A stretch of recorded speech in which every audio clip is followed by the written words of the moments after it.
దేవునికి స్తోత్రములు. ప్రభు పేరిట ఈ కార్యక్రమం వీక్షిస్తున్న ప్రియ దేవుని జనాంగమా, విజ్ఞానాభిలాషులారా, మీ అందరికీ నా హృదయపూర్వక శుభవందనాలు తెలియపరుచుకుంటూ ఉన్నాను. ఇప్పుడు 154వ ఎపిసోడ్కి వచ్చాం. సబ్జెక్టు సృష్టికర్త.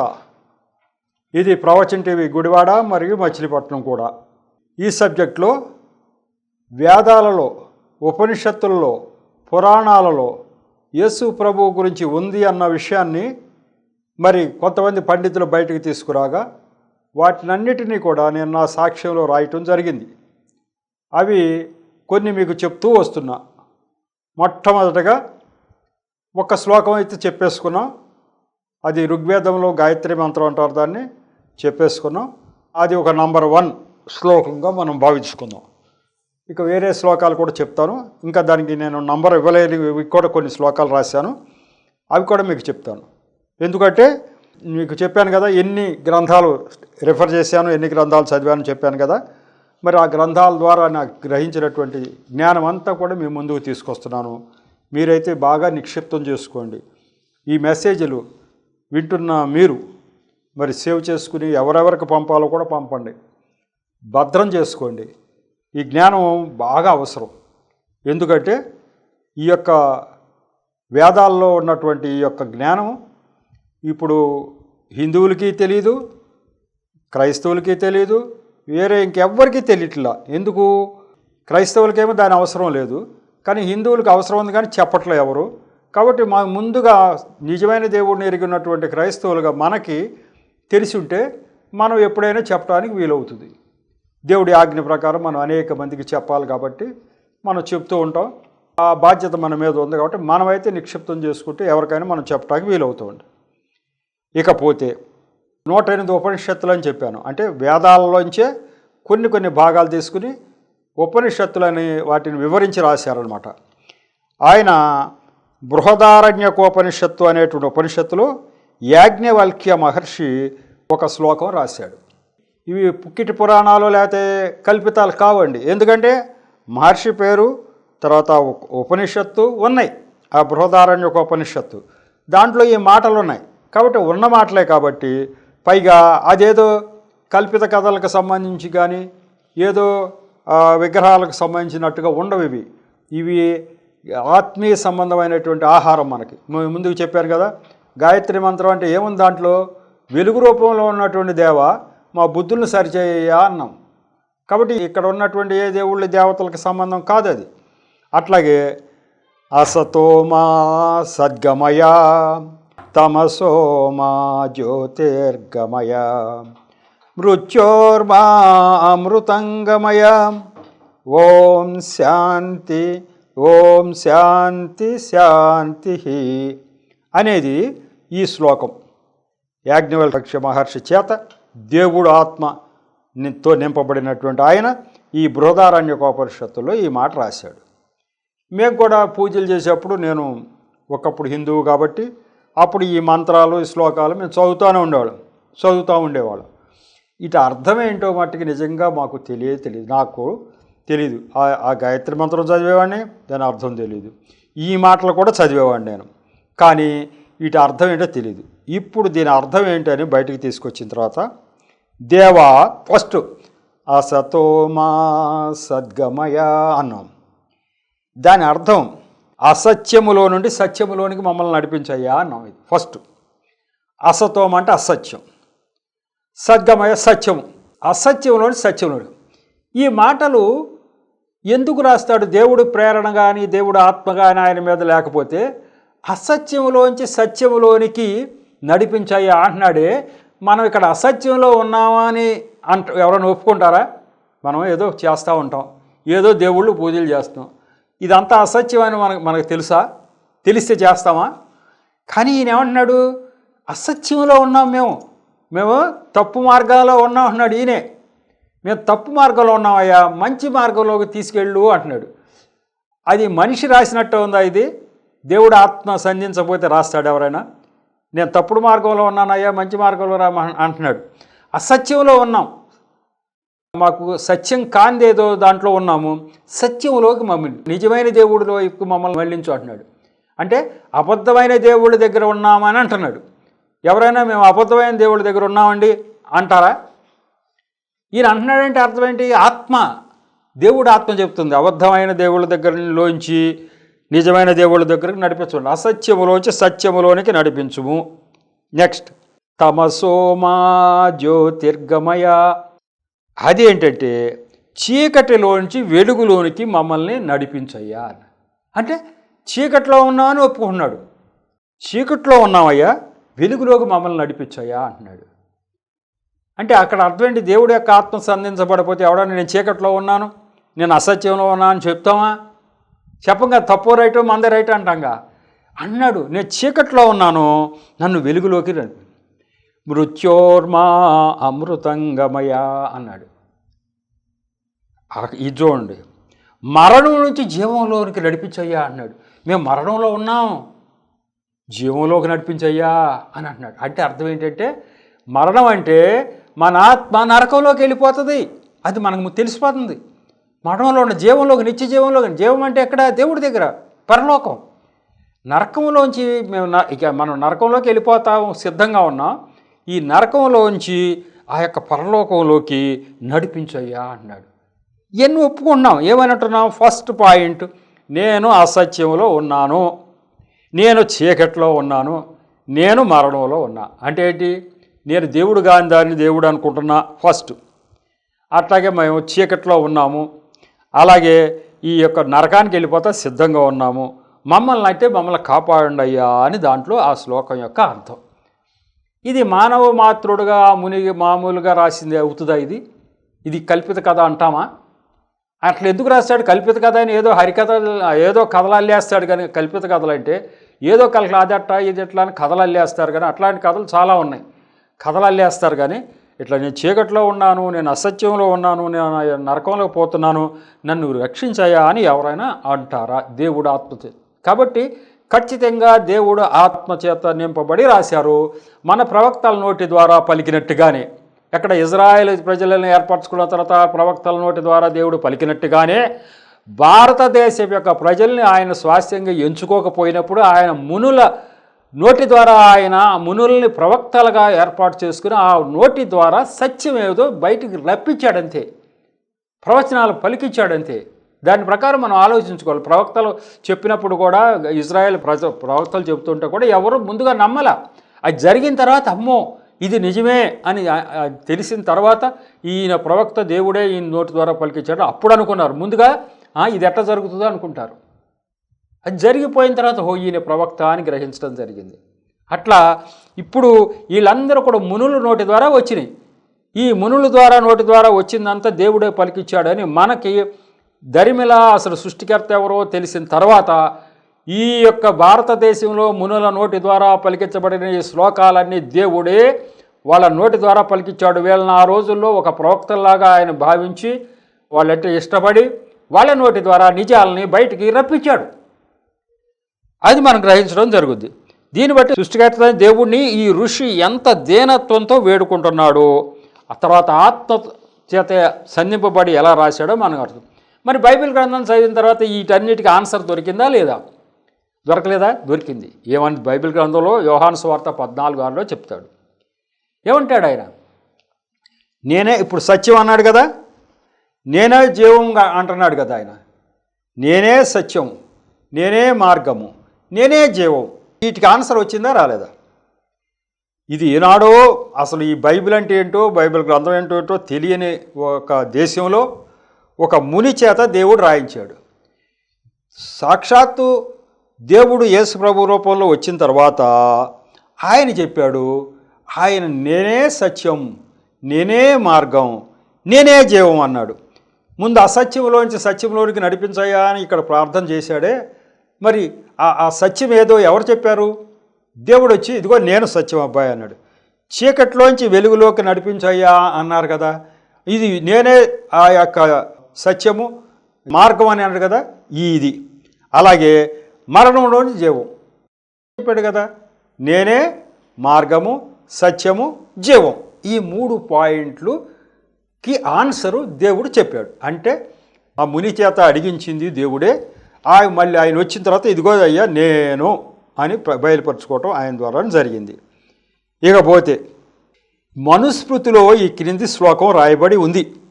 పాపోహం పాపకర్మ పాపాత్మా పాప సంభవ త్రాహి మాం కృపయా దేవా శరణాగత వత్సల అని ఉంది.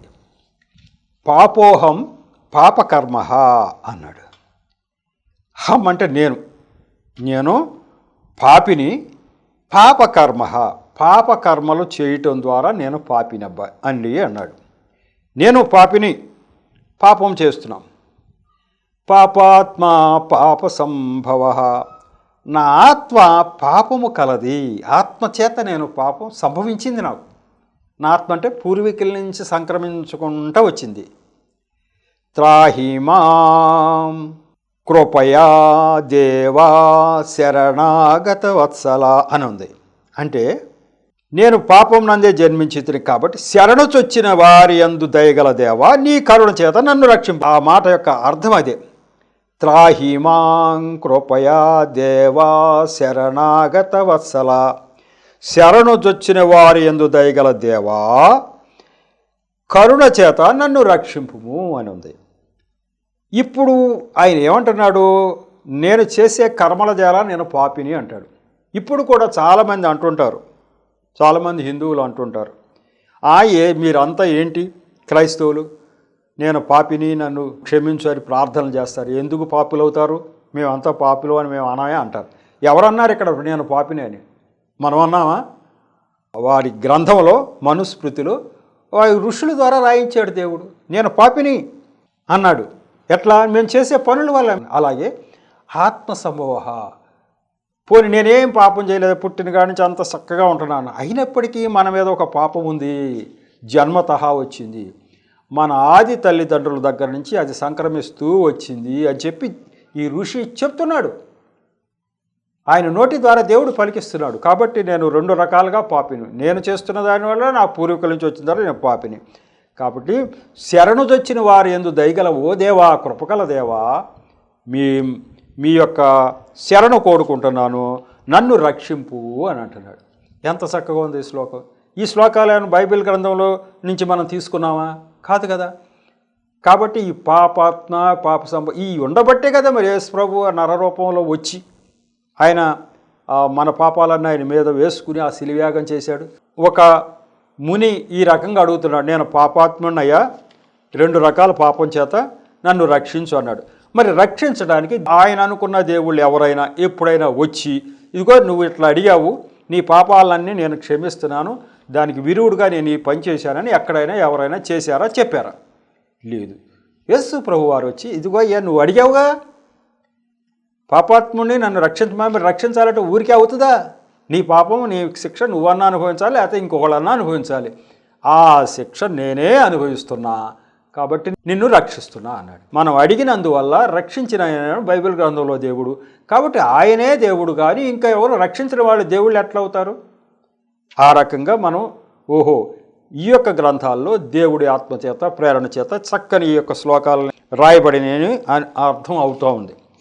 అలాగే వేరే చోట రాశాడు, అపుత్రస్య గతిర్నాస్తి స్వర్గో నైవచ అని. పుత్రుడు లేకపోతే గతులు లేవు, స్వర్గము లేనే లేదు అని. ఎవరా పుత్రుడు? అపుత్రస్య గతిర్నాస్తి స్వర్గో నైవచ. పుత్రుడు లేకపోతే మాత్రం గతులు లేవు, స్వర్గము లేదు అన్నారు. ఎవరా పుత్రుడు? పుత్రుడు ఉన్నవా? ఈ మామూలుగా మనకు పుట్టే పుత్రుడు అని మనం అందరం అనుకున్నాం. ఈ శ్లోకం రాయటం మనకు ఉందని తెలుసు. పుత్రుడు లేని వారికి గతి లేదు, స్వర్గమే లేదు అని శ్లోకం ఉందని తెలుసు. మరి వాళ్ళ జ్ఞాన పరిమితి మరి అంతే ఉంది. అప్పటికి తెలియలే. పుత్రుడు అనగానే ఏమనుకుంటున్నారంటే మనకు కొడుకు పుడతమే కాబోలు రాశాడు మునిగారు. కాబట్టి మన కొడుకు పుడితే అట స్వర్గం వచ్చేస్తుందట, గతులు వస్తాయట మనకి అని మగపిల్లోడు పుట్టాలని తాపత్రయపడుతూ ఉంటారు. ఎందుకు అంటే ఈ పుత్రుడు అంటే మనకు పుట్టే కొడుకు అని వాళ్ళు అనుకుంటున్నారు. కానీ దేవుడు ఆత్మచేత రాయించింది ఏంటి అంటే దేవుని యొక్క పుత్రుడు లేకపోతే, ఆయనేగా దేవుని పుత్రుడు నరరూపంలో ఇక్కడ జన్మించకపోతే గతులు లేవు, మనకి నరకమే, ఆ పరలోకం లేదు. అంటే ఆయన పుట్టాలి, దేవుని కుమారుడు నరరూపంలో పుట్టాలి, ఆ పుత్రుడు గురించి రాశారు. మన వాళ్ళు తెలియక మామూలుగా పుత్రుడు అనుకున్నారు. ఎంత తప్పు ఇది. కాబట్టి అది తప్పు అంటే మనంతటి మనం చూస్తాం. ఇప్పుడు కొడుకులు పుట్టిన వాళ్ళందరికీ నిజంగా పరలోకమే వస్తుందని నిజంగా వాళ్ళు అనుకునే పక్షం అయితే, కొడుకులు పుట్టిన వాళ్ళందరూ ఈ తీర్థయాత్రలు తిరగడం, మోక్షాన్ని గుళ్ళు గోపురాలు ఎందుకు తిరుగుతున్నారు మరి? పోని ఏమీ అర్థం లేదు. ఏదో అక్కడ ఉంది, ఇక్కడ ఉంది, ఇక్కడ లేదు. కాబట్టి విషయం ఏంటంటే అసలు అర్థం అనేది దీంట్లో ఉన్నది వేరు, వేరే వాళ్ళు మనం అర్థం చేసుకున్నది అది. ఇకపోతే ఇంకోటి, ఇప్పుడు మరి దీంట్లో బైబిల్ గ్రంథంలో ఈ పుత్రుడే ఆ పుత్రుడు అంటాక ఏమండి ఎక్కడుందండి అని మీరు అనవచ్చు. చెప్తా, అది కూడా చెప్తా. బైబిల్ గ్రంథంలో ఏంటి, దాని కథ ఏంటి అని చెప్తా. ఇంకోటి ఉంది, పున్నాంనో హి నరకాత్ త్రాయతీతి పుత్ర. పున్నామ నరకము నుంచి తప్పించువాడు పుత్రుడు. పుత్రుడు అంటే ఎవరు? ఈ పుత్రుడు అనే ఆయన పున్నామ నరకం నుంచి తప్పిస్తాడు అంటున్నాడు. ఆ పుత్రుడు మనకు కొడుకు కాదు ఇదని. ఎక్కడుందండి బైబిల్ గ్రంథంలో అంటే యెషయా గ్రంథం 9:6, కీర్తన 2:12 అవి రెండు చదివేసి ముందుకెళ్తాం. యెషయా గ్రంథం 9:6, ఏలయనగా మనకు శిశువు పుట్టెను, మనకు కుమారుడు అనుగ్రహింపబడెను. ఎవరికండి? మనకి. ఎవరికాళ్ళకి? వాళ్ళకి పుట్టిన కొడుకు కాదు, ఈ ప్రపంచానికి అందరికీ, ఈ ప్రపంచానికి మనకు కుమారుడు అనుగ్రహింపబడెను అని ఉంది దాంట్లో. ఇక ఆయన భుజం మీద రాజ్యభారమును ఆశ్చర్యగడు ఆలోచనకర్త బలవంతుడైన దేవుడు చెక్కు తండ్రి సమాధానాధిపతి అని అతనికి పేరు పెట్టబడును.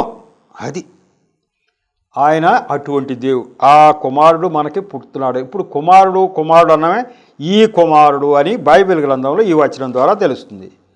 అలాగే కీర్తన 2:12 దాంట్లో కూడా దేవుడు బయలుపరుస్తూ ఉన్నాడు. ఏమని? ఈ కుమారుడే ఆయన, దేవుని కుమారుడు. ఆయన ద్వారానే మనం పరలోకం పొందగలుగుతాము, లేక నరకానికి వెళ్ళిపోవలసిన వాళ్ళు అని 2:12. ఆయన కోపం త్వరగా రగులుకొనును, కుమారుని ముద్దు పెట్టుకుని లేని ఏడు ఆయన కోపించును, అప్పుడు మీరు త్రోవ తప్పి నశించెదరు అన్నాడు. ఆయనను ఆశ్రయించు వారందరూ ధన్యులు. దేవుడు ఏం చెప్తున్నాడంటే, కుమారుణ్ణి ముద్దు పెట్టుకోండి, కుమారుణ్ణి అనుసరించండి, కుమారుడు మార్గంలో రాయండి, కుమారుణ్ణి అంగీకరించండి. లేని ఎడల దేవుని కోపం వస్తుంది, మీరు నశించిపోతారు. మరి ఎవరైతే కుమారుణ్ణి అంగీకరిస్తారో వాళ్ళంతా కూడా ధన్యులు అని కీర్తనకారుడు ద్వారా రాయించారు. ఈ కుమారుడు ఎవరయ్యా? ఆయన ఎందుకు ముద్దు పెట్టుకోవాలంటే, నీ పాపాలు పోవాలంటే ముద్దు పెట్టుకోవాలి. అలాగే నీవు పరలోకం పొందాలి, నరకానికి తప్పించుకోవాలంటే నువ్వు ముద్దు పెట్టుకోవాలి. అంటే ఆయన అంగీకరించకపోయే పక్షం అయితే నువ్వు నశించిపోతావు, ఇంతే. ఆయన ఎంత కష్టపడి చేసినటువంటి ఆ త్యాగం అంతా నీ గురించి చేశాడు. నాకు వద్దు పో అని నువ్వు ఆ యొక్క నిరాకరిస్తే, త్రోసి పారేస్తే నువ్వే నరకానికి వెళ్ళిపోతావు, నువ్వే నశించిపోతావు అని చెప్తున్నాడు. ఈ శ్లోకాలు ఎంత విలువైన శ్లోకాలు. వీళ్ళకి ఏమన్నా రాసిన వాళ్ళకి ఎవరికైనా అక్కడ ఈ పున్నాంనోహి నరకాత్రాయతి పుత్ర అని రాసిన వాళ్ళు కానీ, ఆ ముందున్నటువంటి శ్లోకాలుగా రాసిన వాళ్ళు కానీ, వీళ్ళకి ఎవరికైనా బైబిల్ కానీ, బైబిల్ గ్రంథంలో దేవుడు కానీ ఏమన్నా తెలుసా? తెలీదు. వీళ్ళకి ఏమీ తెలియదు. కానీ వీళ్ళు రాశారు. ఎట్లా రాశారు? కాబట్టి వీళ్ళ నోటి ద్వారా పలికి దేవుడు భారతదేశాన్ని ప్రేమిస్తున్నాడా లేడా? చాలా బాగా ప్రేమిస్తున్నాడు. వేరే చోట్ల కూడా ఆ దేవత ఈ దేవత అని వేరే దేశాల్లో, ఇజ్రాయెల్ కాని దేశాలన్నిటిల్లో ఏదో మూలిక దేవతని, అష్టారోత దేవతని, ఆర్తమీ దేవుని, ఆ దేవతని ఈ దేవతని వాళ్ళు విగ్రహాలు పెట్టి పూజలు చేస్తారు. అక్కడెక్కడైనా ఆ మనుషులకి దేవుడు బైబిల్ గ్రంథంలో ఉన్న దేవుడే అసలు దేవుడు అని ఎక్కడైనా ఎవరికైనా చెప్పాడా? కానీ మనకు చెప్తున్నాడేంటి? మనం ఏదో దేవుళ్ళు దేవతలు అనుకుంటున్నాం. కానీ మనకు చెప్తున్నాడు ఏంటంటే, ఆయన ముచ్చటపడుతున్నాడు. రాత్రి పగలు తపస్సు అని అరణ్యాల్లో తినక అలా శరీరం కృషించిపోతూ ఉంటే దేవా దేవా దేవా అని అల్లాడిపోతున్నారు భారతదేశ మునులు. భారతదేశ ప్రజలు దేవుడు ఎక్కడ ఉన్నా అంటే అక్కడికి పరిగెత్తుకుపోతున్నాడు. ఎన్ని కష్టాలు, ఎన్ని నష్టాలు, ఎన్నన్నా రానిగాక దేవుడి కోసమే ఆరాటపడిపోతూ ఉన్నారు. దేవుడికి నచ్చలేదు, ఇదంతా నచ్చింది. అందుకే ఎక్కడైతే ఆయన కావాలని తీవ్రంగా కోరుకుంటారో అక్కడ ఆయన ప్రత్యక్షం అవుతాడంటే ఈ రకంగా బయలుపరుచుకుంటాడు. కాబట్టి భారతదేశ ప్రజలు పడుతున్నటువంటి ఆ శ్రమను ఆయన చూశాడు. కాబట్టి ఆయన్ను గురించి ఆయన ప్రత్యక్షపరుచుకున్నాడు. ఇది ఎంత బాగుంది ఈ శ్లోకాలు చూస్తూ ఉంటే, అమ్మో దేవుడు ఇక్కడే ఉన్నాడు కదా, మనం సరిగ్గా అర్థం చేసుకోలేకపోయామని మనం అనుకోవటానికి వీలవుతుంది. ఇక తర్వాత శ్లోకంకి వస్తాం. ఇక నంబర్లు ఇచ్చిన శ్లోకాలు ఇవి. నేను నా 12 నంబర్లు ఇచ్చాను కదా, ఆ నంబర్లు ఇచ్చిన శ్లోకాల్లో ఒక శ్లోకం గాయత్రి మంత్రం చెప్పేశాను. తర్వాత శ్లోకం చెప్తున్నాం. భవిష్య పురాణంలో ఉంది అది. ఈశ పుత్రంచ మా విద్ధి కుమారీ గర్భసంభవం మ్లేచ్ఛ ధర్మస్య వక్తారా మసీహోహం సమాగత అని భవిష్య పురాణంలో దేవుడి ఆత్మచేత సంధింపబడి ఆ ముని రాశాడు. ఈశపుత్రంచ, ఇదిగో కుమారుడు. ఈ కుమారుడు ఏ నాటి నుంచి ఉన్నాడు? మన గ్రంథం నిండా అయ్యే, మన వేదాల నిండా కుమారుడు కుమారుడు కుమారుడు, పుత్రుడు పుత్రుడు పుత్రుడు. యేసు ప్రభు గురించి లేనిది ఎక్కడుంది? వేదాల నిండా అదే. పుత్రుడు, దేవుని కుమారుడు, దేవుని కుమారుడు, దేవుని కుమారుడు. ఎక్కడ చూసినా ఇప్పుడు ఈశపుత్రంచ దేవుని కుమారుడు, మా విద్ధి కుమారి గర్భ సంభవం. ఆయన దేవుని కుమారుడు ఎట్లా వస్తాడు? కుమారి గర్భ సంభవం, ఒక కన్యక గర్భాన పుట్టి వస్తాడు. అబ్బా, ఎక్కడ? భారతదేశంలో ముని రాస్తున్నాడు, ఒక కన్యక గర్భాన పుట్టి వస్తున్నాడు దేవుని కుమారుడు అని భారతదేశంలో ఒక ముని రాస్తున్నాడు, ఆత్మచేత సంధించబడి. మ్లేచ్ఛ ధర్మస్య వక్తారా మసీహోహం సమాగత అంటే దాని అర్థం చెప్తున్నాడు. దేవుని కుమారుడు కన్యక గర్భంలో జన్మించినాడు తెలుసుకొని పాపులను నీతిమంతులుగా చేయుటకు ఆయన ప్రవక్తగాను మెస్సియగాను అవతరించును. దీని అర్థం అది. మ్లేచ్ఛ పాపులను నీతిమంతులుగా చేయటం కోసం, ధర్మస్య వక్తారం చేయటం కోసం, మసీహో మెస్సియా నామమున, మసీహో మెస్సియా నామమున, మెస్సియగా ప్రవక్తగా ఆయన రాబోచున్నాడు. దేవుని కుమారుడు ఒక కన్యక గర్భాన ఈ పాపులకి ధర్మాన్ని బోధించడానికి మెస్సియా లేక ప్రవక్త నామములో రాబోతున్నాడు, మెస్సియాగా రాబోతున్నాడు అంటారు. ఎంత స్పష్టంగా బైబిల్ గ్రంథంలో దేవుడు మన యొక్క గ్రంథాల్లో ఉన్నాడు. పోనీ ఇది కాదు, మన గ్రంథాల్లో రాసిన ఆయన వేరు అని మనం ఎవరన్నా అంటే ఎవరు పోని. అట్లా కన్యక గర్భాన పుట్టి దేవుని కుమారుడు వచ్చిన వారు ఇంకెవరన్నా ఎక్కడైనా ఉన్నారా?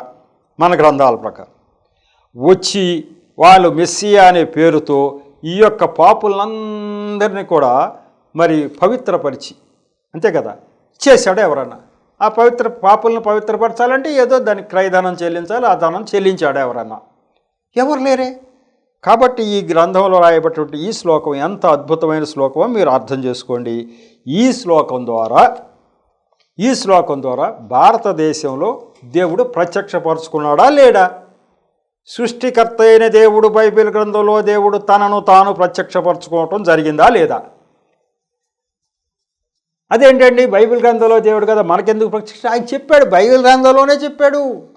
నేను వాళ్ళని వీళ్ళని లేదు నాన్న, శాశ్వత కాలం నుండి శాశ్వత కాలం వరకు అందరికీ బయలుపరుచుకుంటున్నా, ఇజ్రాయేల్ ప్రజలకే కాదు. అది మీకా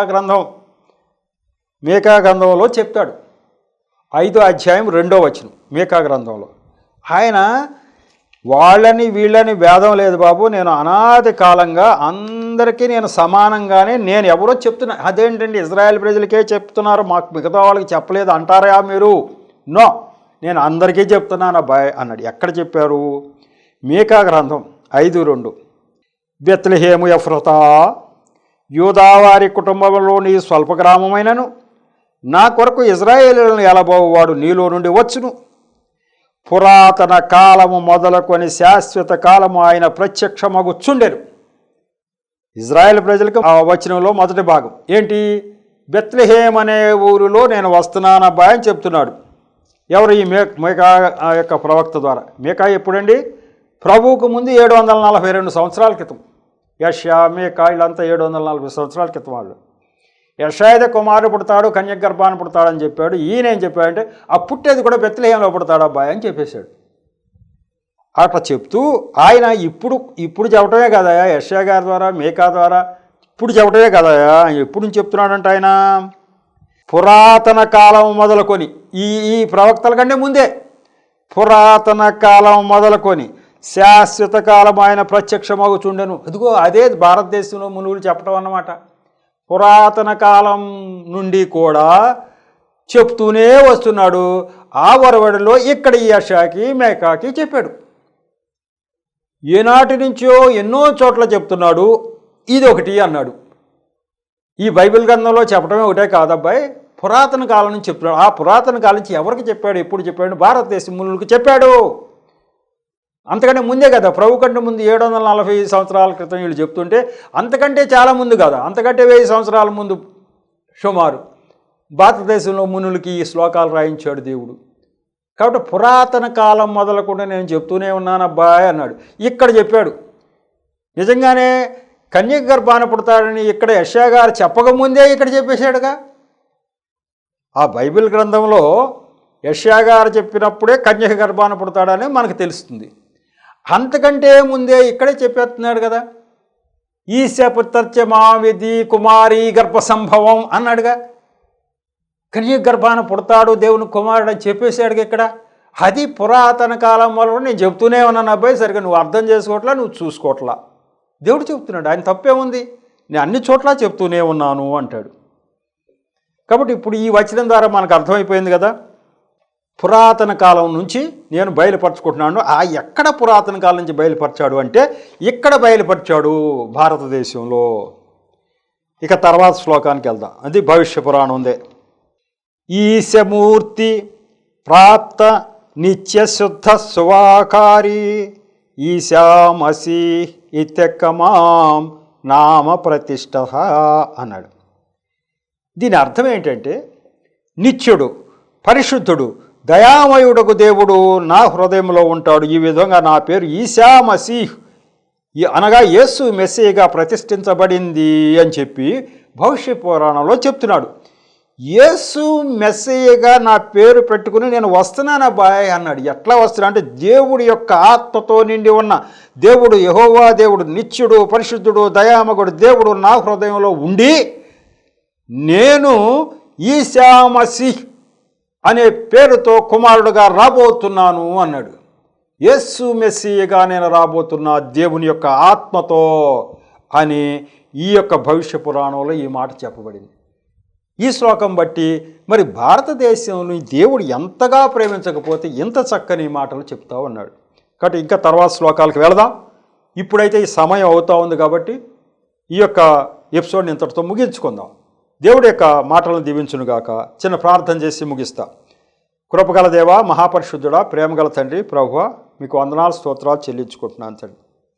ఈరోజు ఈ 154వ ఎపిసోడ్ను కూడా మీరు దీవించారు, నన్ను మరుగుపరిచారు, నా నోటి ద్వారా మీరు మాట్లాడారు.